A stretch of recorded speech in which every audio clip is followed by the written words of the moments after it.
안녕하세요. 사연 읽어주는 남녀입니다. 오늘도 와주셔서 감사드리며 오늘의 사연 시작하겠습니다. 저는 아버지에 대한 믿음과 신뢰가 대단했어요.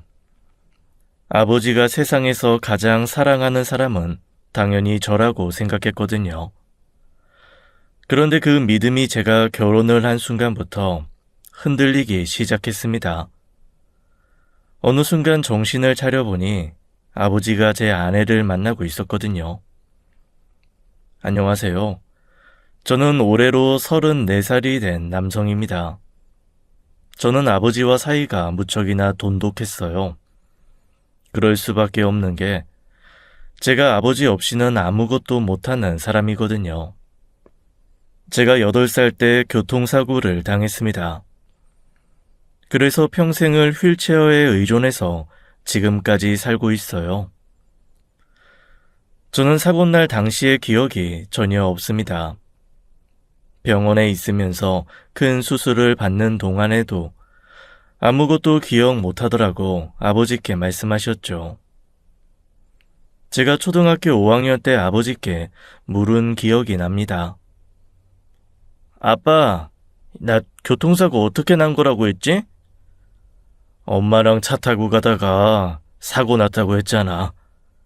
우서가, 사람이 너무 큰 사고가 나면 기억을 못한대. 그 순간 고통이 너무 커서 그 고통이 몸을 차단하는 거래. 그러니까 억지로 기억해내려고 하지 마. 아버지는 사고 당시 이야기를 꺼내는 걸 무척 불편해 하셨어요. 왜냐하면 그때 엄마도 세상을 떠나셨거든요. 그래서 철없는 초등학교 시절 때 몇 번 물어본 후로는 아버지께 사고에 대해 더 묻지 않았습니다. 아버지는 어차피 항상 같은 대답을 하셨거든요. 운이 너무 없었다 라고요. 사고가 난 건 운이 없었던 게 맞지만 아버지가 제 아버지라는 사실은 제게 정말 큰 행운이었습니다. 아버지는 제게 무척이나 세심하게 잘해주셨어요. 아버지는 제게 무척 열성이셨고요. 저는 학교에 간 기억보다 병원에 다닌 기억이 더 많습니다. 병원을 내 집처럼 드나들며 재활을 했거든요. 물론 아버지와 저의 노력에도 제 다리는 걷지 못했지만요.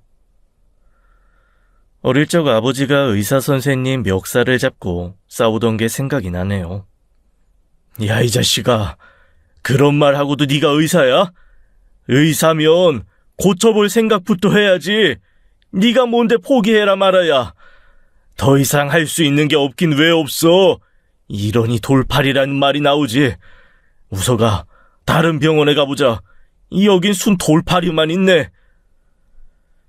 의사가 제 다리에 대해 더 이상 치료할 게 없다고 말했을 때 아버지의 반응이었어요. 하지만 그 후에 다른 병원에 가서도 같은 말을 들어야 했습니다. 저도 충격받고 힘들긴 했죠. 그래도 어쩌겠어요. 살아야죠. 솔직히 저는 제가 다시 걸을 수 있을 거라는 희망을 20살 이전에 버렸습니다. 그래도 저는 제 삶에 감사하며 살았어요. 왜냐하면 적어도 제 스스로 대소변은 가릴 수 있었으니까요. 소변줄을 차야 할 때도 있긴 하지만요. 사실 주변에 제가 아는 환자들 중 마비 증상 때문에 대소변 처리가 힘든 분도 계십니다. 소변줄을 껴야 하고 대변을 보기 위해서는 자약을 써야 하는데 그 불편감과 통증이 삶의 질을 엄청 떨어뜨린다고 하더라고요. 그런데 이분이 말씀하시길 자신은 통증이 없어서 다행이라고 합니다. 어떤 분은 용추 이하로 완전 마비가 되었는데도 끔찍한 고통에 시달린다더라고요. 그 고통이 너무 커서 아침에 눈뜨기 싫을 정도라고요. 참 아이러니하죠. 다리가 마비되었을 때 신경이 살아있어서 불타는 고통이 끊임없이 느껴진다는 게요. 그분의 소원이 자다가 그대로 죽는 거래요. 그 고통이 얼마나 클지 감히 상상도 안 되네요. 그에 비하면 저는 참 운이 좋은 경우였어요. 그렇게 생각하며 살다 보니 제 현실을 빨리 인정하게 되더군요. 그저 남과 조금 다를 뿐이라고 생각하며 잘 살고 있어요. 이게 모두 아버지 덕분이라는 것에는 의심의 여지가 없습니다. 반면에 아버지는 오래도록 희망의 끈을 놓지 않으셨어요. 제 나이 30이 넘어서까지 저를 한의원에 데려가셨거든요. 침 맞으면 좋아질 수도 있다고요. 옛날 무협 영화를 보면 막힌 혀를 뚫어서 대단한 무림고수가 된다는데 혹시 나도? 라는 생각도 해봤습니다. 말도 안 되는 기대감을 갖고 무작정 아버지를 따라 열심히 다녔었어요. 솔직히 낫기 위해 갔다기보다는 아버지 마음 편하시라고 다닌 거긴 하죠. 아버지가 언젠가는 제가 꼭 걸을 수 있는 날이 올 거라고 믿으셨으니까요. 어릴 때 생각해보면 언제나 아버지와 함께였습니다. 눈이 오나 비가 오나 매일 학교에 데려다 주셨어요. 보통 체험 학습이나 소풍, 수련회 등은 가지 말라고 할 법도 한데 항상 저와 함께 같이 가주셨죠. 그럴 수 있었던 게 아버지가 특별한 직업이 없으셨어요. 그럼에도 경제적으로는 나름 풍족하게 살았던 것 같습니다. 아버지 덕분인지 아니면 원래 제 성향인지는 몰라도 저는 참 밝고 긍정적인 편이었어요. 아니, 솔직히 말하면 그런 척하며 살았죠. 그래서 주변에 저와 놀아주는 친구들도 늘 2~3명씩은 꼭 있었습니다. 뭐든 다 해주시는 아버지 덕분에 저는 꿈도 많고 하고 싶은 것도 참 많았죠. 제가 뭐 하고 싶다고 말하면 아버지는 어디든 데려다 주셨어요. 특히 저는 어릴 적에 컴퓨터와 로봇에 관심이 많았습니다. 휠체어에 앉아서 할 수 있는 게 그런 것뿐이기도 했지만요. 저는 중학교 때 한참 로봇에 빠져 있었어요. 그래서 아버지가 저를 로봇 경진 대회에 데리고 가신 적도 있었죠. 어쨌든 제 적성을 살려서 저는 제 진로도 정하게 되었어요. 앉아서 할 수 있는 일들이 제 적성과도 잘 맞으니 다행이었죠. 다리가 불편하다는 건 참 많은 애로사항이 있습니다. 앉고 걷고 움직이는 것뿐 아니라 혼자서 씻는 것도 무척 진이 빠지는 일이었어요. 아버지는 일부러 저를 위해 집에 커다란 욕조를 설치해 주셨어요. 목욕탕을 데려가도 되셨겠지만 제가 창피해야 할까봐 일부러 집에 욕조를 만드신 거였죠. 그런 아버지와 매주 함께 욕탕에 들어가 때도 불리고 아버지가 때도 밀어주고 하셨어요. 사회적으로 결핍이 생기지 않도록 다 채워주는 아버지였네요. 그 덕분에 저는 사회인으로 자리매김할 수 있었습니다. 저는 컴퓨터 공학을 전공하고 공공기관에 취업했어요. 합격자 발표하는 날 아버지가 펑펑 우셨어요. 오리엔테이션 가는 날부터 걱정이 앞섰지만 생각보다 잘 적응해서 일할 수 있었습니다. 그러던 중 그녀를 만나게 되었어요. 제 인생을 완전히 바꿔놓은 그 여자를 말입니다. 그녀는 제가 다니는 기관의 사무보조로 들어온 계약직 직원이었어요. 한마디로 알바생이었죠. 그 알바생 이름은 양선혜였어요. 보통 대학생들이 알바로 많이 들어오는데 선혜 씨는 나이가 좀 많아 보였죠. 제 또래처럼 보였어요. 선혜 씨는 외적으로 꽤나 매력적인 사람이었습니다. 그래서 사내 남자 직원들도 그녀에게 관심이 많았어요. 솔직히 말하면 저도 그녀에게 관심이 없지 않았죠. 아니, 오히려 꽤나 그녀에게 눈길이 많이 갔습니다. 그래서 눈여겨봤던 것 같아요. 저를 대하는 그녀의 모습은 천사가 따로 없었죠. 생글생글 잘 웃고 상냥하기까지 했으니까요. 그래서 그녀를 좋게 보고 있었어요. 그런데 시간이 지날수록 뭔가 좀 이상하다는 생각이 들었습니다. 선혜 씨가 저에게만 남다르게 대한다는 걸 느끼기 시작했거든요. 실제로 어느 날 남자 직원들이 모여서 그녀를 욕하는 걸 듣게 되었죠. 걔, 사무보죠. 싸가지가 없어도 너무 없어. 얼굴 좀 반반하다고 남자들이 집 밑바닥으로 보이나? 알바로 들어온 주제에 얼굴 하나 믿고 콧대 높이는 거 보면 가짜다니까. 김 과장도 느꼈어? 나도 느꼈는데 지난번에 일 하나 시키는데 어찌나 찬바람이 쌩쌩 부는지 말도 못 붙이게 한다니까. 보통 성깔이 아니야. 지난번에 노총각 박 과장이 데이트 신청했다가 까인 거 들었어? 야, 박 과장 머리숱 없는 걸로 엄청 인신공격 했나 보더라고. 다시는 말도 못 붙이게 만든 거지. 아무리 지가 이뻐도 그렇지 그건 아니지. 안 그래? 철벽녀인지 그냥 싸가지가 없는 건지. 그래도 유모차한테는 친절하게 대하던데? 참고로 유모차는 사내에서 저를 부르는 자기들만의 은어였습니다. 저랑 함께 일하던 한 직원이 아내와 함께 유모차를 사러 갔다가 매장에서 그랬다네요. 유모차를 가리키며 저 휠체어 얼마냐고요. 그래서 그 얘기를 들은 다른 직원들이 역으로 제 별명을 유모차라 지은 거였죠. 유모차는 남자로 안 보이나 보지. 뭐 장애인 특별 대우 해주는 거 보면 그렇게 싸가지는 또 아닌 것 같고.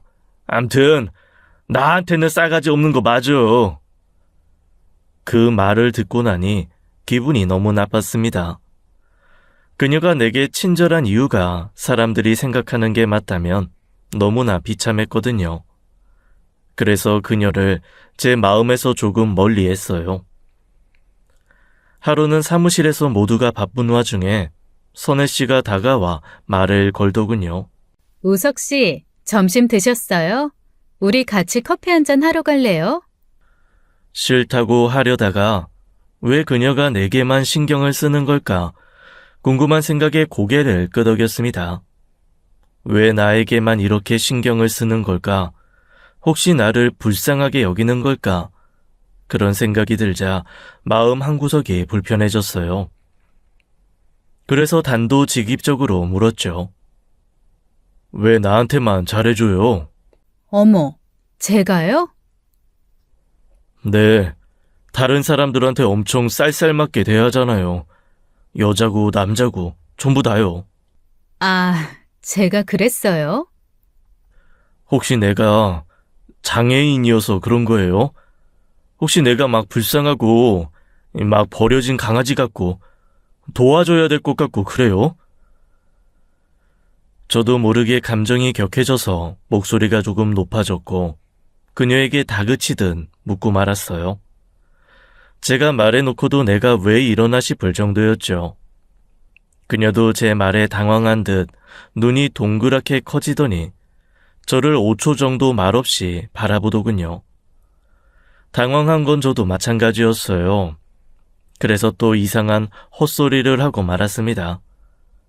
나 장애인이라고 차별하지 마요. 그게 더 기분 나쁘니까. 전 그렇게 말하고서는 자리를 뜨려고 했어요. 그런데 그녀가 제 휠체어를 못 가게 막더라고요. 차별? 그렇게 생각한 우석 씨야말로 색안경 끼고 바라본 거 아닌가? 난 우석 씨란 사람이 좋은 사람이라 나도 친절하게 대했을 뿐인데 내가 왜 이런 얘기를 들어야 하는지 모르겠네요. 그렇게 기분 나쁘면 이제부터 말 안 걸게요. 그렇게 말하고 선혜 씨가 자리를 박차고 나가는데 굉장히 큰 실수를 한 기분이 들었습니다. 솔직히 반박도 못하겠더라고요. 괜히 내 자격지심에 그녀를 나쁘게 몰아간 기분마저 들었어요. 그 후 실제로 선혜 씨가 저를 피하기 시작했죠. 아니, 일부러 보란 듯이 더 쌀쌀맞게 대하더라고요. 그러다 여직원들끼리 하는 대화를 듣게 되었습니다. 선혜 씨 말이야. 관성이 기생상 같지 않아? 가만 보면 은근 남자들도 많이 꼬이고. 은근히가 아니라 대놓고 많이 꼬이던데요. 부서별 과장들은 다 한 번씩 찝적된 것 같던데. 솔직히 얼굴 반반하잖아요. 남자들이 돌아가면서 밥 먹자 술 먹자 하니 짜증 나겠죠. 아무튼 그래서 저렇게 쌀쌀 맞아졌나 봐요. 나 같아도 그럴 듯. 그래도 회사에서 좀 착하다 싶은 직원들한테는 상냥한가 봐요. 착하긴 개뿔. 나한텐 완전 싸가지던데? 어머, 그래요? 근데 요새 선혜 씨가 인간성 테스트기라는 말도 있어요. 양선혜가 친절하게 대하면 인간성 좋은 사람 인정이라고요. 뭐야? 그럼 난 뭐 인간성 후지다는 거야, 뭐야? 은근 기분 나쁘네. 그 얘기를 듣고 나니 내가 많이 오버했다는 생각이 들었습니다. 그래서 사과할 기회만 엿보고 있었어요. 일하다가도 그녀의 행동을 수시로 지켜봤죠. 그러다 보니 자꾸만 눈이 마주쳤습니다. 그럼 그녀는 미간에 주름을 만들고 고개를 휙 돌려버렸어요. 그러던 어느 날 기회가 왔고 저는 커피를 마시러 가는 그녀를 따라갔습니다. 휠체어를 열심히 굴려 그녀가 간 곳으로 향하는데 모퉁이를 돌자마자 기겁을 하고 말았어요. 그녀가 팔짱을 끼고 서 있었거든요. 뭐예요? 지금 뭐 하시냐고요? 저기, 화장실에 커피 마시러 갈래요? 저도 모르게 말이 꼬여서 나가고 말았어요. 순간 머릿속으로 화장실 간다고 둘러댈까 하다가 커피 마시러 가자고 말해야겠다고 생각했는데 실수로 화장실에 커피 타러 가자고 해버리고 말았죠. 그런데 그 말에 그녀가 웃더라고요. 결국 분위기가 풀어져서 제가 사과를 했고 그녀는 쿨하게 사과를 받아주었습니다. 그리고 그때부터 좀 더 친근하게 지내게 되었어요. 퇴근 후에는 그녀가 먼저 제게 밥 먹으러 가자고 얘기할 정도가 되었죠.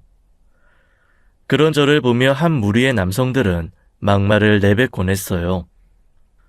자기도 장애인이었으면 같이 밥 먹었을 텐데라고요. 뭐 그런 사람들 이야기 일일이 신경 쓸 정도로 제가 속 좁은 사람은 아닙니다. 워낙 그런 일을 많이 겪기도 했고요. 그래도 선혜 씨까지 그런 이야기를 들을 때면 평소보다 더 위축되는 건 어쩔 수 없었죠. 그런데 그런 일이 있을 때면 선혜 씨는 오히려 보란듯이 제게 잘해주곤 했어요. 예를 들면 제 구겨진 옷깃을 손수 펴준다든지 아니면 허리를 굽히고 저와 눈맞춤을 하고 웃으며 대화를 나눈다든지 하면서요. 저는 그녀가 다시 천사로 보이기 시작했어요. 시간이 갈수록 제 마음은 커졌고 선혜 씨와의 친밀감도 점점 두터워졌죠. 선혜 씨도 저와 비슷한 마음인 것 같다고 느꼈을 때 저는 용기를 내어 그녀에게 고백을 했습니다. 사귀지도 않는 사이인데 커플링 반지까지 맞춰서 고백을 했어요. 공원에서 산책하며 반지를 내밀었습니다. 그 반지 상자를 열어본 선혜 씨는 알 수 없는 표정을 지었어요. 제 고백에 승낙해 줄지 안 해줄지 전혀 감이 오지 않았죠. 무언가 골똘히 생각하는 그녀의 입만을 바라보는데 제 목 뒤로 땀이 줄줄 흘러내렸습니다. 손에는 땀이 흥건히 나고 있었고요. 태어나서 그렇게 많은 땀을 흘려본 건 처음인 것 같았죠. 그리고 그녀가 입을 열었어요. 먼저 용기 내줘서 고마워요. 근데 내가 우석 씨보다 나이 많은 건 알죠? 그 말에 저는 웃음이 터졌습니다. 사실 선혜 씨가 많이 동안이긴 했지만 나이가 저보다 3살이 더 많았거든요. 아무튼 그 말은 즉 오케이였고 저는 미친놈처럼 야밤에 공원에서 막 소리를 질러댔어요. 그렇게 우리 두 사람은 연인 관계가 되었어요. 사내에서도 모두 알 만큼 유명한 커플이 되었죠. 남자 사원들은 취향 한번 특이하네 라며 선혜 씨를 흉봤지만 우리 둘은 그런 말들조차 부러우면 지는 거야 라며 웃으며 넘겨버렸어요. 그리고 연애인 6개월 만에 저는 프로포즈를 했습니다. 근사한 레스토랑에서 저는 떨리는 목소리로 제 마음을 전했어요. 사귀자고 고백할 때보다 더 떨리더군요. 사귀는 것까진 승낙할지 몰라도 결혼은 다른 문제이니 더 겁이 난 것도 사실입니다. 만약 그녀가 거절한다면 이대로 헤어질 수도 있는 일이었어요. 그럼에도 불구하고 저는 이 여자 아니면 안 된다는 그런 마음이 컸고 결혼하고 싶은 제 마음을 숨길 수 없었네요. 그리고 돌아온 대답은 예상치도 못한 답이었어요. 그래도 프로포즈는 내가 하게 될 줄 알았는데. 내가 너무 미안하네. 그래, 우리 결혼하자. 우석 씨만 괜찮다면 말이야. 그때는 그 말의 숨은 의미를 전혀 알지 못했습니다. 전 바보같이 프로포즈에 성공했다는 기쁨에 취해 있었어요. 이제와 돌이켜 생각해보면 참 이상한 대답이었는데 말이죠. 그 당시 저는 이 기쁜 소식을 가장 먼저 아버지께 말씀드려야겠다고 생각했어요. 아버지는 제 미래를 누구보다 걱정하시는 분이었거든요. 제가 회사에 들어가면 더 바랄 게 없다던 아버지는 종종 제게 여자친구는 있냐고 묻곤 하셨어요. 그리고 누구누구가 결혼했다더라 이런 이야기를 제게 하시기도 했고요. 그게 다 제가 연애하고 결혼하길 바라는 아버지의 속마음이라는 걸 압니다. 그래서 아버지께 가장 먼저 이 사실을 말씀드리게 되었어요.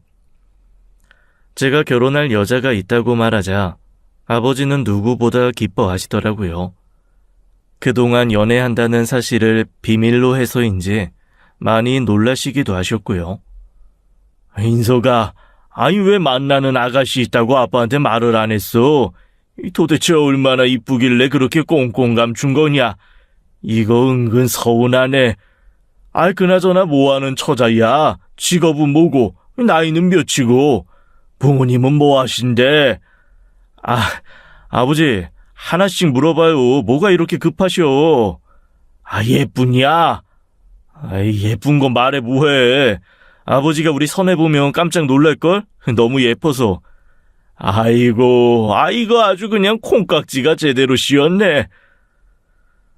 선혜 씨를 빨리 보고 싶어하는 아버지 성화에 저는 서둘러 자리를 마련하게 되었습니다.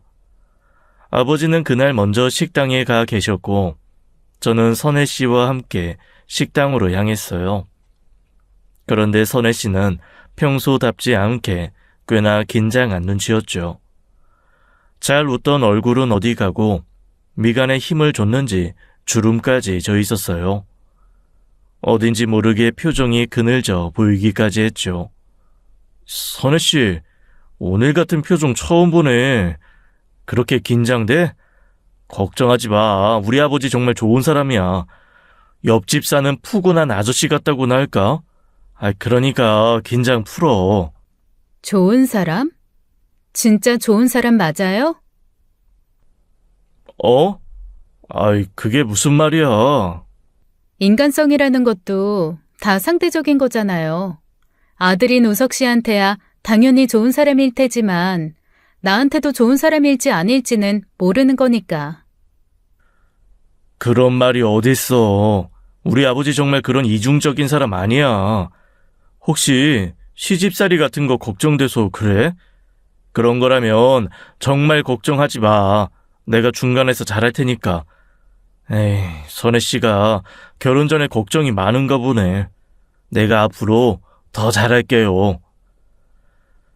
저는 선혜 씨를 안심시킨다고 열심히 말했는데 선혜 씨는 도통 표정이 풀리지 않았습니다.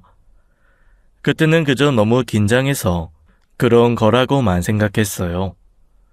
그럼에도 저는 선혜 씨를 아버지께 소개시켜 드린다는 사실만으로도 기뻐서 한껏 들뜬 채 식당에 들어섰어요.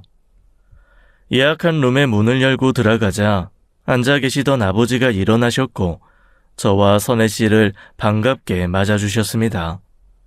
어서 와요. 아유, 오는 길 힘들지 않았어요? 괜찮았어요. 처음 뵙겠습니다. 우석 씨 여자친구 양선혜예요. 그렇게 서로 인사를 하고 의자에 앉는데 아버지 또한 평소답지 않은 행동을 하셨어요. 아버지는 선혜 씨를 본 순간부터 한시도 눈을 떼지 못하셨죠. 선혜 씨야 워낙 미인이니 아버지가 깜짝 놀라셨나 보다 했어요. 하지만 선혜 씨까지 아버지에게서 눈을 떼지 못할 줄은 몰랐습니다. 사실 저희 아버지가 꽤나 미남이셔서 어딜 가나 인기가 많으시긴 하셨거든요. 우리 아버지 미남이시지? 그러네요. 아버님이 정말 미남이시네요. 아이, 내 나이가 몇 갠데 미남은 무슨. 그런데 우석 씨한테 듣기로는 일을 안 하신다고. 그럼 우석 씨 수입으로 지내시는 건가요? 그동안 단 한 번도 제 경제력이나 집안에 대해 궁금해하지 않았던 사람이 이런 질문을 하니 당황스럽더군요. 아이, 선혜씨, 그건 신뢰되는 질문이잖아. 선혜씨 오늘 정말 평소답지 않네. 괜찮다. 결혼 앞둔 여자가 이런 거 궁금해하는 거야 당연하지. 오히려 아닌 척하면서 속으로 딴 생각하는 사람들보다 낫다. 말하기 창피하지만 우석이 돌본다는 핑계로 그동안 난 일 안 하고 살았어요. 사실 일하지 않아도 먹고 살 만큼 재산이 있어서 다행이었죠. 그렇지 않았으면 내 아들한테 이만큼 신경 쓰고 살아오기 힘들었을 테니까요. 그래도 내 나름대로 지금까지 재산 까먹지 않으려고 공부도 하고 투자도 하면서 지내왔어요. 그러니 평생 동안 일도 안 한 게으른 노인네라는 이 색안경 끼고 보지 말고 그동안 자식 일에 진심이었던 아버지로 봐줬으면 좋겠네요. 물려받은 재산이 꽤 많으셨나 봐요. 그동안 우석 씨 앞으로 들어간 병원비도 한두 푼이 아니었을 텐데 아버님이 투자 수완이 좋으신가 보네요. 뭐 운이 좋았을 뿐이죠. 선혜 씨는 계속해서 우리 집안과 경제력에 집중해서 이런저런 질문들을 했습니다. 사는 집은 어디인지, 주 수입원은 무엇인지 등을 물었어요. 제가 꽤나 방어적인 성격이라 솔직히 선혜 씨가 우리 아버지 재산을 보고 결혼하려고 마음 먹은 건 아닐까 라는 생각도 들었습니다. 그런데 그렇다고 하기엔 그동안 저와 만나면서 그런 질문을 들어본 적이 없었죠. 선혜 씨의 당돌한 질문들에 아버지가 차근차근 대답을 해주셨어요. 이번에는 아버지가 선혜 씨에게 질문들을 했습니다. 먼저 부모님에 대해 물으셨어요. 선혜 씨에겐 부모님이 안 계신다고 했습니다. 어릴 적 어머니는 병환으로 돌아가시고 아버지는 사고로 돌아가셨다고 했어요. 그래서 초등학교 때부터 눈칫밥 먹으며 친척집을 전전하며 살아왔다고 했죠. 늘 돈이 궁했고 학비가 없어 하고 싶은 공부도 못하고 살았다고 했어요. 가난하고 지켜줄 부모도 없이 살아오다 보니 별의별 사람을 다 만나게 되더라고요. 게다가 여자라는 이유 하나로 만만하게 보는 남자들도 한둘이 아니었고요. 오히려 예쁜 얼굴 탓에 겪지 않아도 될 나쁜 일도 많이 겪었어요. 대신 산전수전 겪어온 덕분인지 사람 보는 눈은 생긴 것 같아요. 그래서 우석 씨 만난 것 같고요. 아버님이 보시기에 제가 돈 밝히는 여자처럼 보이겠지만 전 솔직히 가난한 사람과 결혼할 생각은 없습니다. 아버님도 저를 너무 속물 인간으로 보지 않으셨으면 좋겠네요. 너무나 당돌한 말이었지만 아버지는 선혜 씨의 그 말을 오히려 진정성 있게 받아들이시더군요. 아버지는 모질게 살아온 세월을 안타까워하시며 이렇게 훌륭하게 자라준 것만으로도 고맙다고 말씀하셨습니다. 저는 두 사람의 이야기를 들으며 마음이 찡하게 울리는 것 같았어요. 반면 선혜 씨는 덤덤한 표정이었죠. 아버지는 우리의 결혼을 흔쾌히 허락하셨고 빠르게 결혼 준비가 진행되었어요. 그런데 불과 결혼식을 일주일 앞두었을 때 아버지가 조금 이상해지기 시작했습니다. 일하는 중에 자꾸만 전화를 하셔서 예비 신부와 사이는 어떤지, 둘 사이에 별 문제는 없는지 그런 질문들을 하셨어요. 당연히 저는 별 문제 없었고 우리는 결혼식 날만을 손꼽아 기다리고 있다고 얘기했죠. 그러자 아버지가 뜬금없는 말씀을 하시더군요. 요즘 들어 너무 성급하게 결혼 결정한 건 아닌가 싶다. 아무리 그래도 사람이 사계절은 겪어보고 결혼해야 한다던데. 아버지, 결혼식 이제 겨우 일주일 남았어요. 갑자기 결혼 직전에 그게 무슨 말씀이세요? 선혜가 고아였던 것도 좀 걸리고, 그리고 성격도 좀 당돌한 면이 아무래도 네 짝으로 잘 맞는 사람인지 의심스럽네.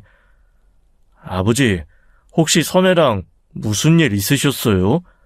지난번엔 혼자서도 잘 컸다고 대견해 하셨으면서 갑자기 왜 그런 생각을 하시는 건데요? 선혜랑 병원 다녀오셨을 때 무슨 일 있으셨던 거예요?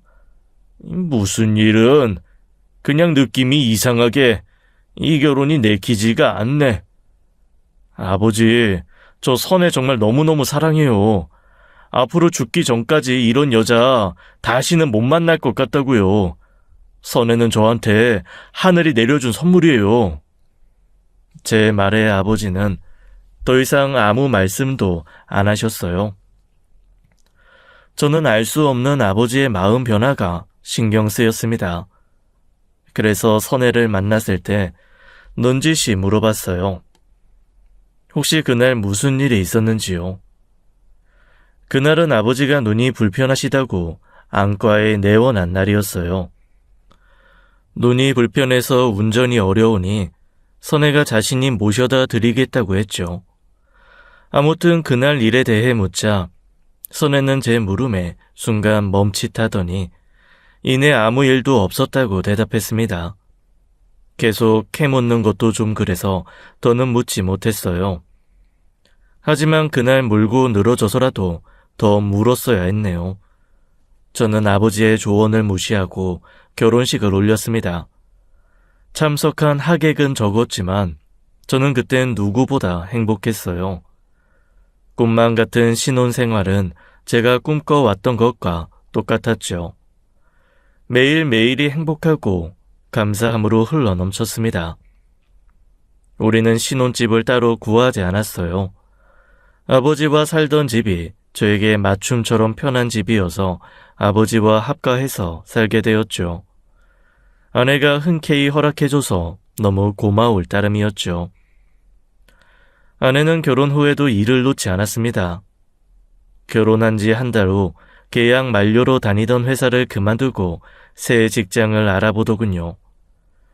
그렇게 신혼집에서 1시간 거리에 떨어진 곳에 입사하게 되었어요.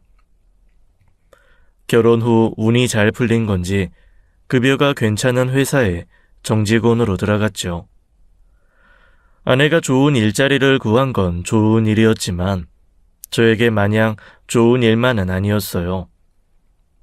시간이 지날수록 회사 일이 많아지는 건지 아내의 퇴근 시간이 점점 늦어졌거든요. 그리고 또 서운한 일이 있었어요. 아내가 저와의 잠자리를 피하는 바람에 함께 한 날이 손에 꼽을 정도였죠. 그럴 때마다 아내에게 저를 사랑하는 게 맞는지 확인해보면 저를 너무 사랑한다고 말해주는 아내였어요. 하지만 제 마음에 가장 걸리는 건 바로 혼인신고였습니다. 아내가 혼인신고를 미뤘거든요. 우리 결혼한 지 3개월이나 지났는데 이제 혼인신고 해야 하지 않아? 내가 전에도 말했지만 난 사람을 믿는 게 좀 어려워. 내가 커온 환경 때문인지 몰라도 본능적으로 저절로 그렇게 행동하게 돼. 물론 자기를 안 믿어서가 아니야. 근데 혼인신고하고 나면 자기가 변할까봐 그런 게 두려워. 그러니까 우리 1년 뒤에 그때 하자. 미안해. 결국 아내의 설득에 넘어가 혼인신고를 계속 미뤘어요. 하지만 아내에게 다른 이유가 있을 줄은 상상도 못했죠. 아내와 함께 있는 시간은 언제나 늘 행복했습니다. 그래서 몇 가지 이상한 점도 무심하게 넘겼던 것 같아요. 그러던 어느 날이었습니다. 한밤중 목이 말라 잠에서 깼습니다. 어젯밤에 아내와 마신 맥주 때문에 갈증이 난 거였어요. 눈을 뜨고 옆자리를 봤는데 아내가 옆에 없더라고요. 아내도 목이 말라서 중간에 깼나 싶었어요. 저는 휠체어를 타고 조용히 주방으로 향했습니다. 그런데 그곳에 아내가 없더군요. 저는 거실, 화장실 쪽을 확인해 보려고 거실 쪽으로 나왔어요. 그런데 그 순간 아버지 방문 쪽에서 문 열리는 소리가 났습니다. 저는 본능적으로 소리가 나는 곳을 바라보았죠. 아버지가 이 밤에 깨신 줄 알고 아버지 방문 쪽으로 다가갔어요. 그런데 그 방에서 나온 건 다름 아닌 아내였어요. 잠옷차림의 아내가 저를 보고는 깜짝 놀라서 화들짝 놀랐습니다. 저 또한 아내가 아버지 방에서 나오는 걸 보고 깜짝 놀랐죠. 여보, 이 시간에 당신이 왜 아버지 방에서 나와? 아, 깜짝이야. 물 마시러 나왔다가 아버님이 물 한 잔만 가져다 달라고 하셔서. 아내는 흩어져 있는 머리카락을 귀 뒤로 쓸어 넘기며 대답하더군요. 어딘지 모르게 조금 당황해하는 모습이었어요. 저는 살짝 열린 안방 문틈으로 안을 들여다보았습니다. 아버지는 가슴팍에 난닝구를 잡아당겼다 놨다를 반복하시며 바람질을 하고 계셨어요. 얼굴과 목까지 벌게진 채요. 별로 덥지도 않은 날씨인데 별일이다 싶었죠. 아버지는 곧이어 물잔을 들어 벌컥벌컥 들이키셨습니다. 아니, 아버지는 이 밤중에 당신한테 물 심부름이나 시키시니. 그러실 수도 있지. 아내는 별일 아니라는 듯 대답하고는 방으로 들어가 버렸습니다. 그때부터였던 것 같아요. 아내와 아버지에게 이상한 기류가 흐르기 시작한 게요. 그날 이후 2번 정도 더 아버지 방에서 나오는 아내를 보았습니다. 그때는 낮 시간이었는데 제가 잠시 집을 비웠던 날이었어요.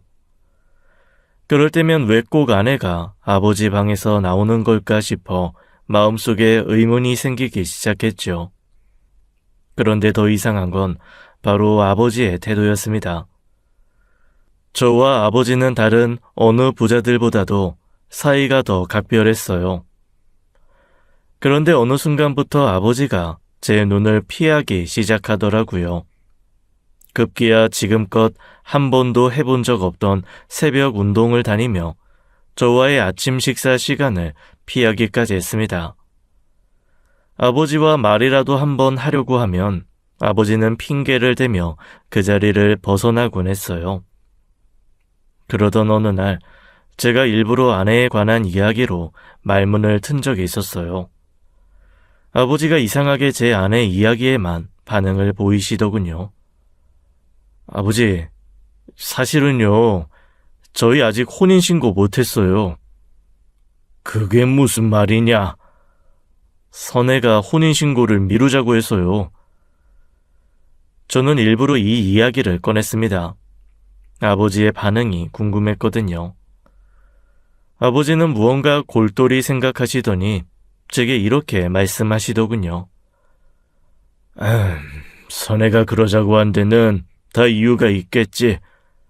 요즘 굳이 혼인신고 빨리 할 필요 있냐? 요즘 애들은 동거부터 해보고 결혼한다고 하던데 서로 잘 맞으면 그때 혼인신고해도 되지. 저는 솔직히 아버지의 대답에 무척 놀랐습니다. 혼인신고를 왜 아직 안 했냐고 지금이라도 얼른 혼인신고하라고 말씀하실 줄 알았거든요. 그래서 저는 아버지께 이렇게 다시 되물었어요. 아버지, 근데 선혜가 왜 혼인신고를 미룬 걸까요? 혹시 아버지 그 이유 알고 계세요? 그러자 아버지께서 눈을 동그랗게 뜨고 저를 바라보셨습니다. 좀 당황하시는 것 같기도 하고 한편으로는 제 표정을 읽으시려는 눈빛 같기도 했어요. 저 또한 아버지를 그런 눈으로 바라봤던 것 같습니다. 그 이유를 내가 어떻게 알겠냐? 부부 일은 부부만 알지. 아버지는 대충 얼버무리시고는 또다시 운동을 가신다며 나가셨습니다. 아버지는 제가 결혼한 후부터 생활 패턴이 많이 달라지셨어요. 특히 운동은 산책 정도만 하셨던 분이 등산이며 헬스를 다니시는 거였죠. 실제로 아버지는 눈에 띄게 몸이 좋아지셨어요. 몸도 더 탄탄해 보이셨고 한층 젊어지신 모습이었어요. 반면에 얼굴은 그와는 반대셨지만요. 아버지는 어딘가 어두워진 표정이셨습니다. 마치 무슨 고민거리를 안고 사는 사람처럼 보였어요. 아버지, 요즘 저보다 더 몸 좋아지신 거 아니에요? 운동하신 후로 10살은 더 젊어 보이세요. 자식 10살은 무슨... 그런데 안색이 좀 어두우신데 무슨 걱정거리 있으세요? 응? 아니다. 걱정거리는 그런 거 없다. 혹시 만나는 여자분이라도 있으신 거 아니에요? 저는 언제라도 환영이니까 아버지 여자 생기면 꼭 소개해 주세요. 제 걱정은 그만하시고 아버지도 이제 꽃길 걸으셔야죠. 저는 아버지에게 농담 반, 진담 반으로 그렇게 이야기를 드렸습니다. 그런데 아버지 반응에 당황하고 말았어요. 뭐냐 이 나이에 무슨 여자야 망측하게 꽃길은 뭘 아무나 걸어. 내가 이 나이에 무슨 부귀영화를 누리겠다고 여자를 만나고 연애를 하겠냐. 나 그런 거 관심 없다. 넌 네 앞가림이나 잘해. 앞으로 나한테 여자니 뭐니 그런 얘기 안 했으면 좋겠구나. 너무 발끈하시는 반응에 제가 다 당황스러울 정도였죠. 그러던 어느 날이었습니다. 아버지가 한동안 친구들과 여행을 간다며 1박 2일간 속초로 떠나셨어요. 오랜만에 아내와 단둘이 있게 되었죠. 저는 오랜만에 아내와 분위기를 잡으려고 일찍 들어오라고 했어요. 그런데 아내가 그날 예정에 없던 회식이 있다고 늦게 들어오더군요. 그것도 술에 잔뜩 취한 채로요. 결국 그날 밤은 외로운 밤을 보내야 했어요. 다음 날 아내는 숙취에 힘들어 하더니 간신히 출근을 했습니다. 아내를 챙겨서 먼저 보내고 저도 막 출근을 하려고 하는 순간이었죠. 문자 알림 소리에 제 핸드폰을 확인하니 제 폰이 아니었습니다. 화장대 위를 보니 아내가 핸드폰을 두고 출근했더라고요. 저는 무심결에 아내에게 온 메시지를 확인했습니다. 그리고 문자 내용에 손이 벌벌 떨려왔어요. 그곳엔 이런 문자가 써 있었습니다. 이제 그만해. 이러다가 우석이가 눈치채겠다. 되도록 빨리 둘 사이 정리해라. 그럼 그때 나도 우석이한테 다 말하고 이 집에서 나오마. 이게 대체 무슨 뜻인지 예측이 안 되더군요. 아니 솔직히 말하면 해서는 안 되는 상상이 떠올랐어요. 하지만 그럴 리 없다고 스스로 외면하려 했었죠. 그날 밤 저는 아내를 기다렸습니다. 그런데 어쩐 일인지 아내가 집에 들어오질 않더군요. 아버지도 여행에서 돌아오실 시간이 지났는데 집으로 오지 않고 계셨어요. 저는 점점 불안해졌습니다. 불편한 다리로 두 사람을 찾아 나서려니 눈앞이 캄캄해져 왔죠. 그러던 중 아버지 핸드폰에 위치 추적 어플을 깔았던 것이 떠올랐습니다. 결혼 전부터 아버지와 저는 서로의 위치를 알 수 있게 위치 어플을 깔았었어요. 저의 불편한 몸 때문에 아버지가 저를 데리러 오실 때가 종종 있었는데 그때마다 서로 길이 엇갈려 헤맨 적이 여러 번 있었거든요. 저는 그 어플이 떠올라 얼른 위치 확인부터 해보았습니다. 그런데 아버지의 위치는 집 근처 어느 모텔이었어요. 이상하게 손이 덜덜 떨려왔습니다. 아버지께 여자가 생길 수도 있는 건데 심장이 쿵쾅쿵쾅 뛰더군요. 저는 급하게 휠체어를 끌고 그곳으로 찾아갔어요. 얼마나 급히 갔던지 땀이 뻘뻘 났습니다. 저는 위치 어플이 가리키는 장소에 도착했어요. 그리고 속으로 생각했죠.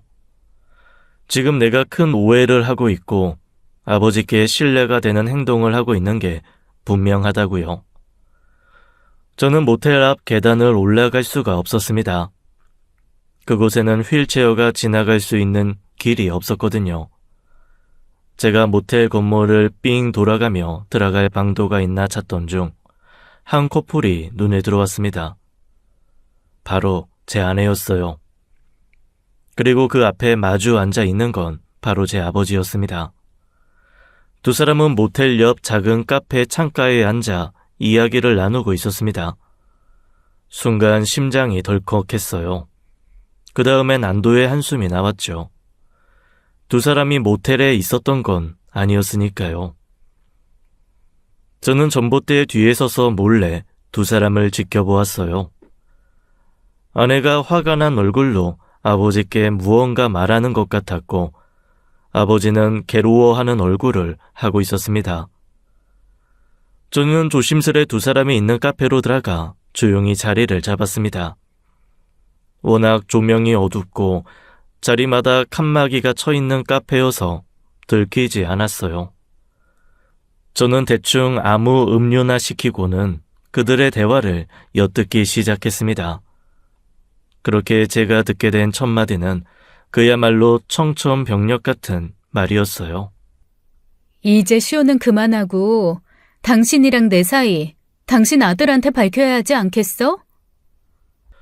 그 말을 들은 순간 저는 제 귀를 의심했습니다. 아내는 시아버지인 사람에게 반말로 강압적인 태도를 취하고 있었어요. 아내의 분위기는 내가 알던 사람이 아닌 것 같았어요. 예상치도 못한 둘의 대화에 제 미간 주름에 잔뜩 힘이 들어가더군요. 이거 받아라. 일단 제일 빨리 해줄 수 있는 게 이것뿐이야. 3억 조금 넘을 거다. 겨우 이런 푼돈에 뭘 어쩌라고. 난 당신 재산 전부 다 가져야 기분이 좀 좋아질 것 같은데. 뭐 푼돈?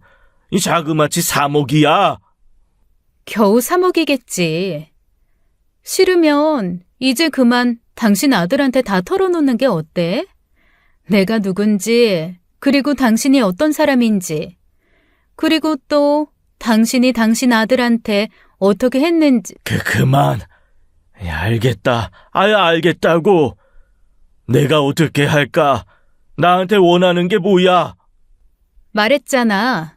당신이 가진 모든 것. 아참, 당신 아들은 빼고. 저는 너무나 무례한 아내의 태도에 뛰쳐나가려고 했어요. 물론 다리가 움직여지지 않으니 휠체어를 끌고요. 그런데 그 순간 더 충격적인 장면이 펼쳐졌습니다. 그건 바로 아버지가 아내 곁으로 다가가더니 무릎을 꿇은 거였어요. 내가 미안하다. 잘못했어. 그뿐만이 아니었어요. 아버지는 두 손을 포개어 싹싹 빌기 시작했습니다. 도대체 이게 무슨 상황인지 도저히 납득이 안 되었어요. 아버지가 새 며느리에게 무슨 큰 잘못을 했기에 저렇게 큰 돈을 내밀고 입막음을 하려고 하는 걸까요?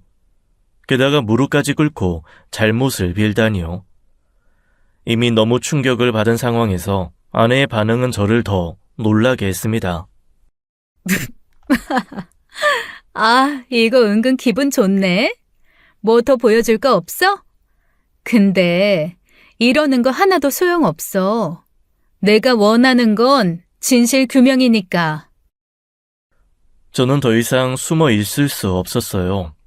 휠체어를 끌어 아버지 옆으로 다가갔습니다.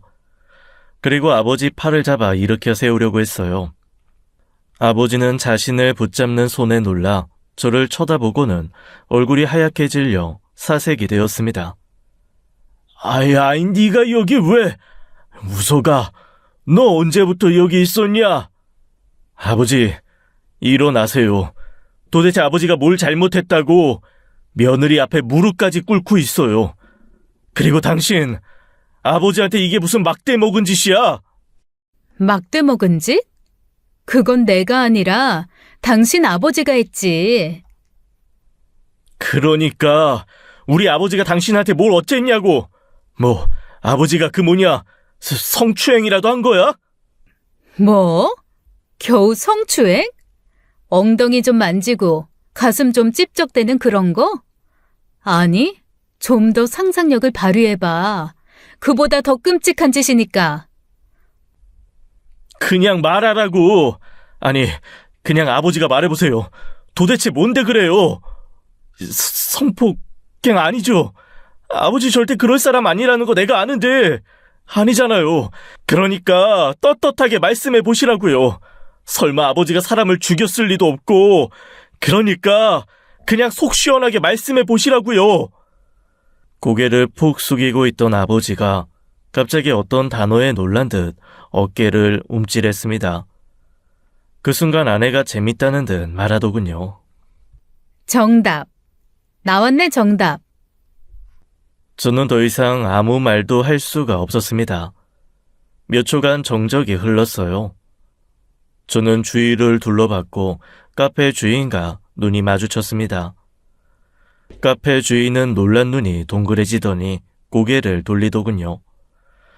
카페 주인은 못 본 척, 못 들은 척하고 있었지만 소란스러운 우리를 일부러 놔둔 것 같았습니다. 그렇겠죠.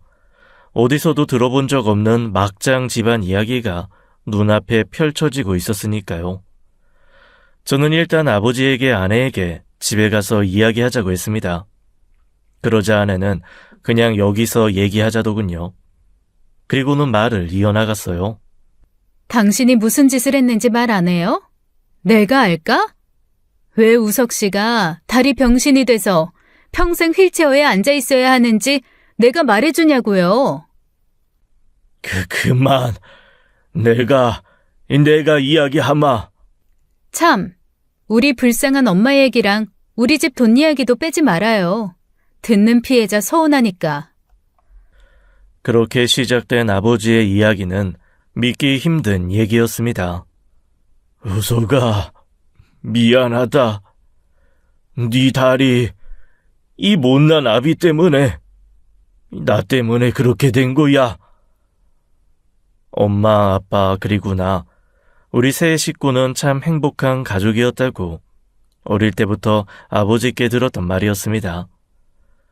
나는 행복한 가정에서 자랐고 교통사고로 하루아침에 불행이 찾아왔지만 아버지 덕분에 역경을 딛고 잘 살고 있다고 그렇게 믿고 살아왔어요.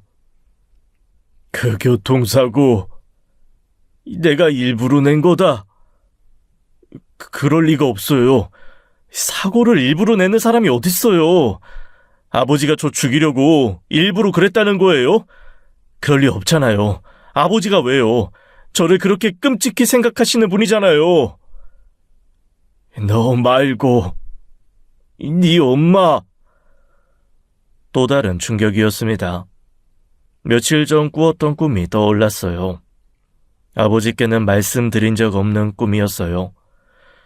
저는 종종 사고가 났던 날의 일을 꿈으로 꾸곤 했어요. 그 꿈속에서 엄마와 아빠는 서로 소리를 지르며 싸우고 있었습니다. 그게 현실인지 그저 꿈일 뿐인 건지 구분을 하지 못했어요.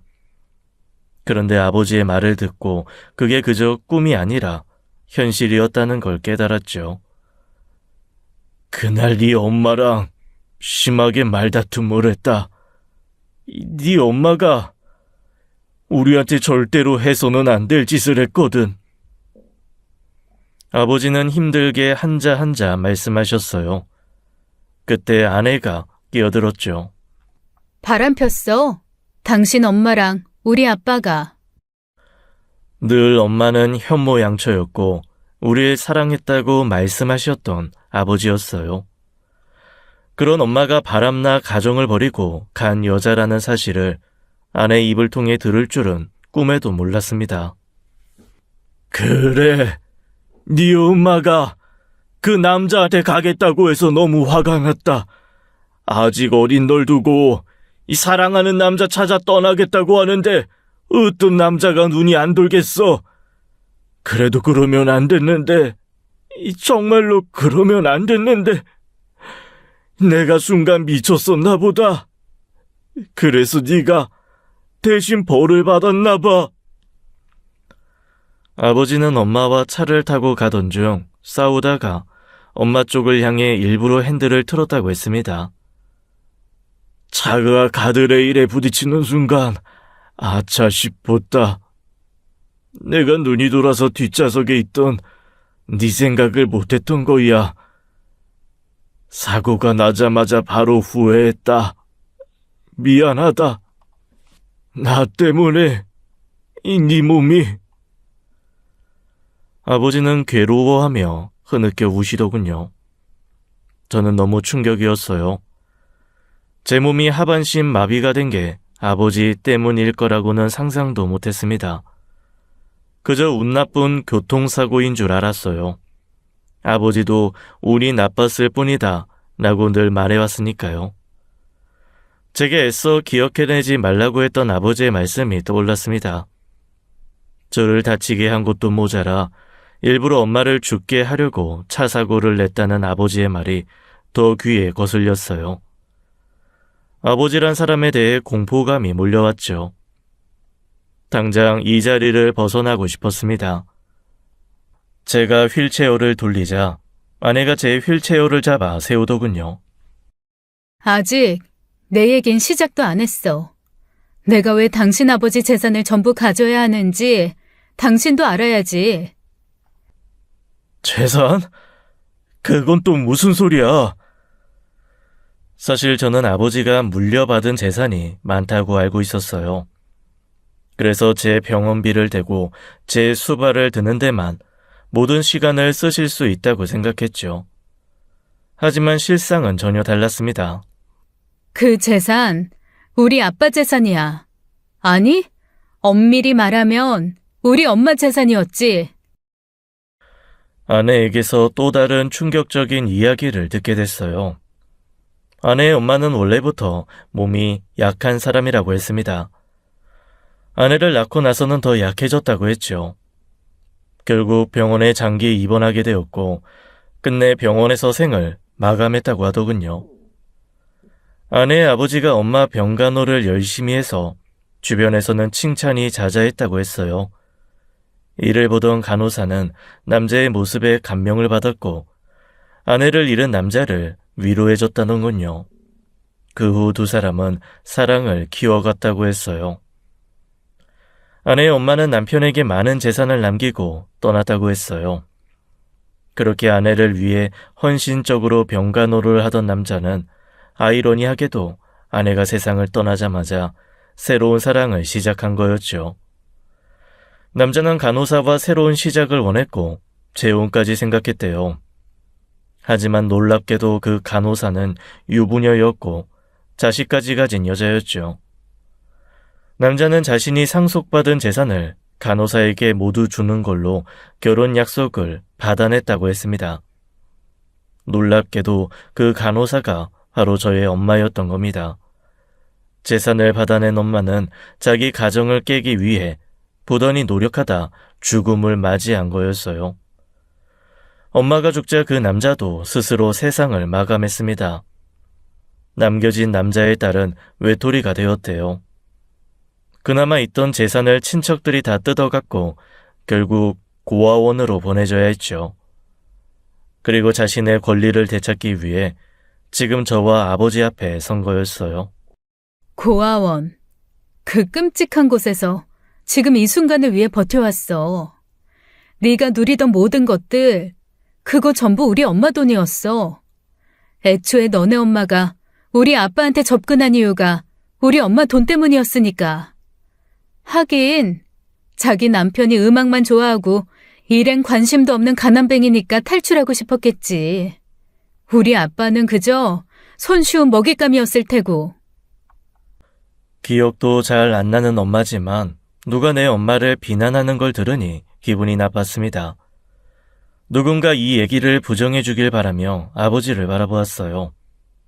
그런데 아버지의 표정은 아내 말에 한치의 거짓도 없다는 듯 보였어요. 근데 당신 처음 본 날 마음의 위로가 좀 생기더라. 하반신 마비가 돼서 자기 아빠 벌을 대신 받고 있는 걸 보니까 그동안 내가 받은 고통도 좀 덜어지는 것 같더라고. 아, 나만 고통받고 있던 게 아니라 다행이다. 뭐 그런 생각. 이제 더 말 안 해도 내가 왜 이 집에 들어왔는지 알겠지?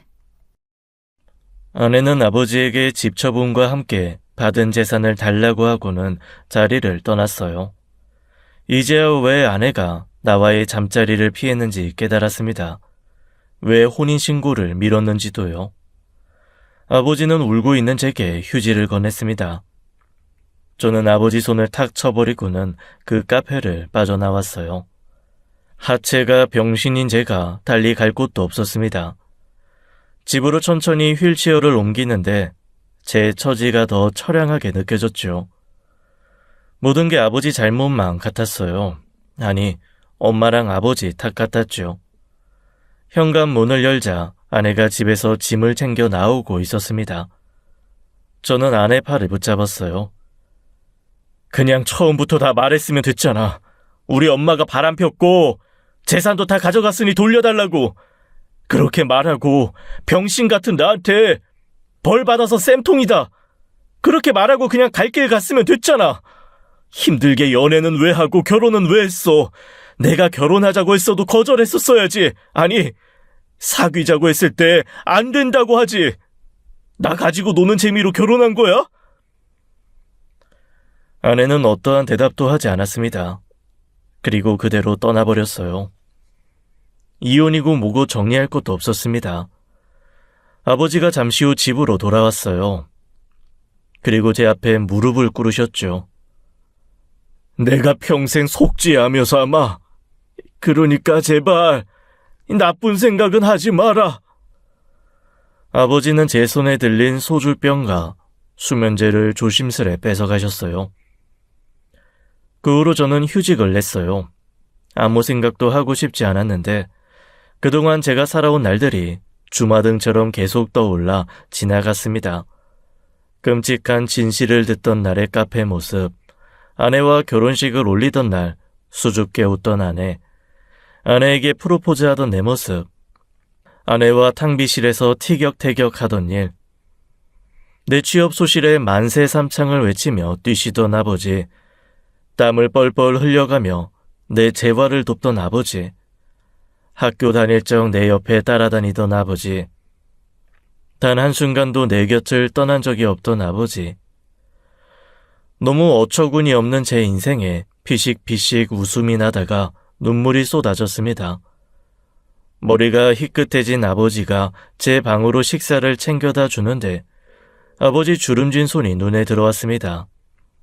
저 다부진 손으로 나를 들어 옮겼던 게 몇 번인가 생각해보니 그 수를 헤아릴 수도 없더군요. 저는 새 집을 구했어요. 거실이 딸린 작은 원룸이었습니다. 아버지, 평생 속죄하며 사세요. 그런데 전 아버지 보면서 살 자신 없어요. 그렇게 저는 아버지와의 이별을 택했어요. 지금은 지난 일을 잊으려 무던히 바쁘게 살려고 노력 중이에요. 얼마 전 이사를 가면서 아내의 남은 물건을 발견했습니다. 아내가 다니던 직장에 전화를 해보았어요. 이미 휴대폰은 없는 번호라고 나왔거든요. 예상은 했지만 그만뒀다는 소식을 전해 들었습니다. 아내가 남긴 물건은 지갑이었어요. 그 안엔 아내의 주민등록증도 들어있었죠. 홍지은, 아내의 진짜 이름이었어요. 지갑 속엔 아내의 진짜 가족 사진이 들어있었습니다. 너무나 행복해 보이는 한 가족이었어요. 누가 이 사진을 보고 이런 비극적인 사연을 떠올릴 수 있을까요? 평생을 피해자로 살아온 아내가 이 세상 어딘가에서 마음의 평안을 되찾고 잘 살길 바랍니다. 아버지께 어느 날 연락이 왔습니다. 경찰에 자수했다고요. 경찰에서는 공소시효가 적용되어서 처벌할 수 없다고 했다더군요. 아버지는 재산을 정리하고 지방에 내려가셨어요. 가끔 문자로 연락이 옵니다. 경비 일을 시작했다고 하시더군요. 저는 답장을 한 번도 보낸 적이 없어요. 어떻게 아버지를 대해야 할지 모르겠습니다. 여러분이라면 어떻게 이 상황을 헤쳐나갈지 궁금하네요. 저보다 오래 사신 분들에게 지혜로운 조언 부탁드립니다. 긴 사연 들어주셔서 감사합니다. 지금까지 사연 읽어주는 남녀였습니다. 끝까지 함께 해주신 여러분 감사드리며 저희는 다음 사연으로 돌아올게요. 감사합니다.